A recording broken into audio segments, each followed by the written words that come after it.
And now it's time for Jordan's Good News. Hello everyone, I'm Jordan James and I've got some great news to share with you today. From local volunteers making a difference to inspiring acts of kindness, Jordan's Good News brings you all the feel-good stories you need to start your day. Did you guys see this? A Western New York CPR instructor was a guest on the Drew Barrymore Show. The Drew Barrymore Show reached out to Karen Mayfield soon after our local media shared the story of how, as she was teaching a class in the Town of Tonawanda, a scary and coincidental emergency unfolded next door. This guy kind of wandered in, grabbed some snacks and watched for a little bit, left, and then 20 minutes later he came back and he said, I know you were doing CPR in here. My friend's not breathing. She's not responding. I need help right now. Wow. And I went out the door. A couple of parents came with me to make sure it was a safe situation, and I went to the apartment building across the street, walk in, and this woman was clearly in cardiac arrest. New York State Assemblyman William Conrad was among the witnesses, and he's seen her skilled response as she ran to perform CPR on the patient. After teaching Drew and Ross how to perform CPR, Drew presented Karen with an Assemblyman proclamation on behalf of New York State Assemblyman William Conrad.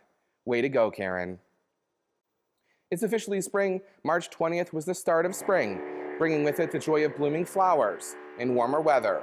And with it comes a sense of renewal and new beginnings.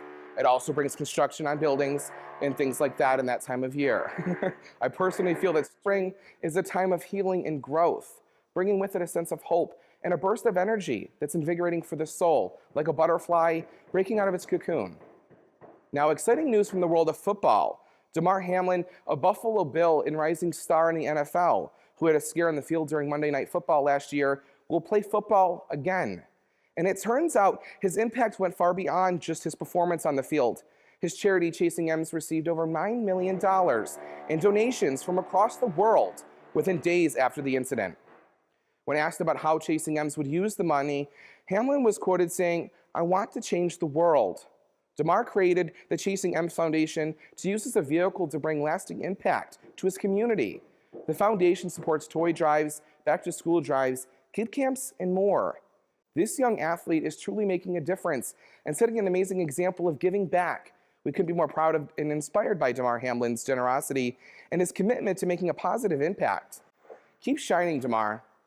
We believe it's important to recognize and celebrate good news. So if you know a good news story or someone who deserves recognition, nominate them by visiting our website or sending us a message on social media. And who knows, they may be featured on the next episode of Good Deeds Buffalo. Let's continue to spread kindness and positivity in all that we do and keep the good news coming. Good Deeds Buffalo continues after this.